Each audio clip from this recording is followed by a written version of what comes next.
Today we're talking about time within the mind, how to use the concept within the mind so that you can experience joy. And what I mean by experiencing joy is realizing your nature and soaking with this within your nature. Not being lost within thought forms or ideas or beliefs, perceptions, perspectives that hold you back from getting to your natural state. Because time is what allows you to be in your natural state. Because you're in a body. Each moment you're deteriorating, whether you like it or not. So you got to realize, buddy, you're in a time system. So the only way that you realize your immortality and realize your immortality not with the body, because we all know that the human is mortal, is your soul. So this is how we get to the conclusions of we having a soul that is immortal, that transcends death. Okay, this is how we come to these types of conclusions. It's just not about how we feel. We're just not sitting around a campfire and just talking about shit. No, we actually have these experiences and we come to conclusions. So that's just for anybody that just thinks shit is always pseudo just because you don't understand it. You're just a fucking retard. So this is how we understand time outside of you too. But this is talking about internal. Okay. So we can actually achieve this particular phenomenon, which is natural in itself. Now, you gotta realize, why do we need to use time, or what is time within the mind? Simply measuring psychological functions. Now, the psychological functions that we experience is thought, feeling, sensation, and your intuition. So it's about a order. At the end of the day, that's all that's what the psyche is. That's what you're picking up on. Okay, and from how we understand the knowledge in itself at a period of time, we come up with words to name what we're doing. So when we get to understanding time, okay, past, present, and future, this is about understanding how we behave via time, past, present, future. So this is about tracking how you did behave and corresponding to a mental state or a feeling or a sensation. Because your senses can be intertwined with your character. This is why y'all are, I was finna say fiending, but this is just why y'all just talk about the ego so much and talking about getting rid of the ego and all that bullshit. No, you use your ego. The ego is actually your power. It's your character. Okay, it's your uniqueness. Okay, it's how you are able to understand things. So we don't want to get rid of that. But what it is doing is getting in the way of your senses. Okay, meaning your sensory perception is directly intertwining with that character that you created. And because since you don't understand that, you always bend to its power. So how it understands. And this is where we get into a perception. How you're interpreting information. Okay. And what you're seeing and what you are attracted to based on your values, whether they be morally or epistemically. Wherever you understand that, you can have the ability to spot your conscience because you are turning to a virtuous being by having a morality, a set of behaviors to keep your soul at an equilibrium. So whenever you do transition from an environment to another environment, which is the same and it is analogous to you going to a different space within your mind, a different aspect of yourself, same thing. You can now understand what function comes and how you fall in that function or what you create from that function, or how you interpret that function, or your perspective on that function. Okay? So whether it be thought in itself, because thought comes after you are in the mental state. And well, let me rephrase that. Thought comes whenever you are taking on the form of the macro state. Okay?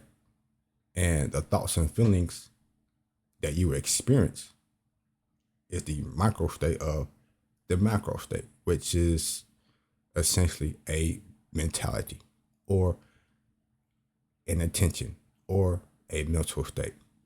Okay? You're always going to have that head as being those things that I just named. You're going to have that in mind. Either you have something in mind or you don't got nothing in mind. That means you're in a mental state. Your mental state was developed by a mentality. And a mentality is linked to your intentions. And your intention is linked to your desires. And your desires linked to really your intelligence, your information, and how you're able to apply the information. Wisdom as well, which is, and we keep going back, wisdom, memory. Okay, so this is how you're traveling through space with your mind. Okay, that's just a little example. That's a little example. But understand, time, how we're going through these functions, and how we're able to transcend time, aka not get in the immense, well, don't lose yourself, don't lose your identity within a thought form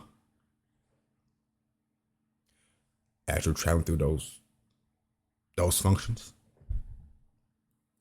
There will always be a external object, stimulus, that gives off a characteristic of that particular state that you're in. This is what gives you your attraction, your focus. Well, this is what develops your focus. But your attraction in itself, it's free. It's going to do whatever the fuck you want to do. You're not controlling that. So how you do control it is by being aware of where it's going and why it's going there, because it's going there for a reason. And this reason is a thought form. How you interpret that characteristic that is exuding from that particular object. And it get deeper because you're in an environment, stimulus hit at a particular time, at a particular moment, you probably in a position, like it gets super, super deep, but we're not focusing on that. Because whenever you understand the mind, then you'll be able to see it externally, which is a whole new journey in itself. But back to what I was saying about the functions and how you're transitioning between these functions and these characteristics, your ego. Okay.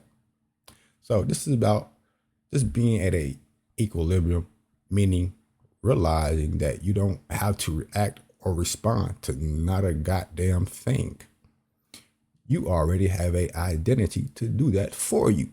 How do you know this? Your attraction, thought forms, dialogues, monologues, words in your mind, involuntary. That is proof in itself that it's shit in your mind floating around that's already there for you. That all you gotta do is go there to experience it. That's what your mind is doing.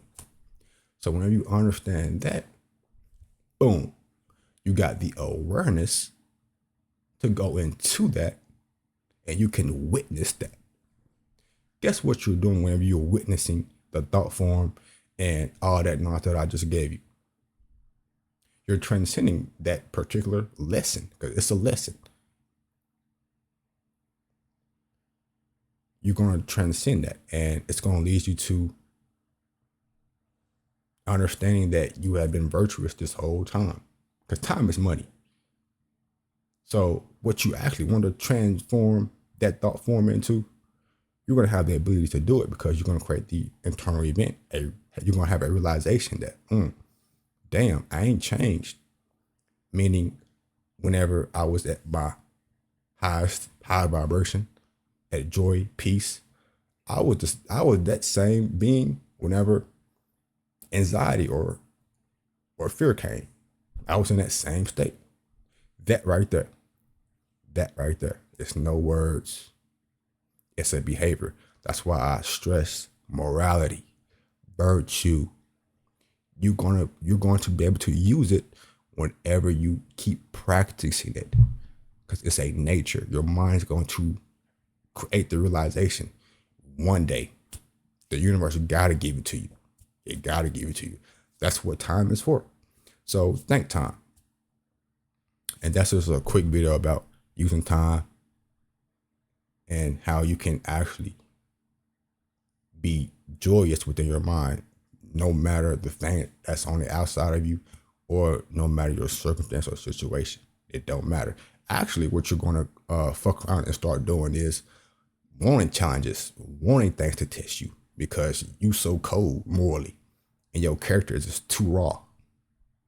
So that being said, that is how to use time within the mind.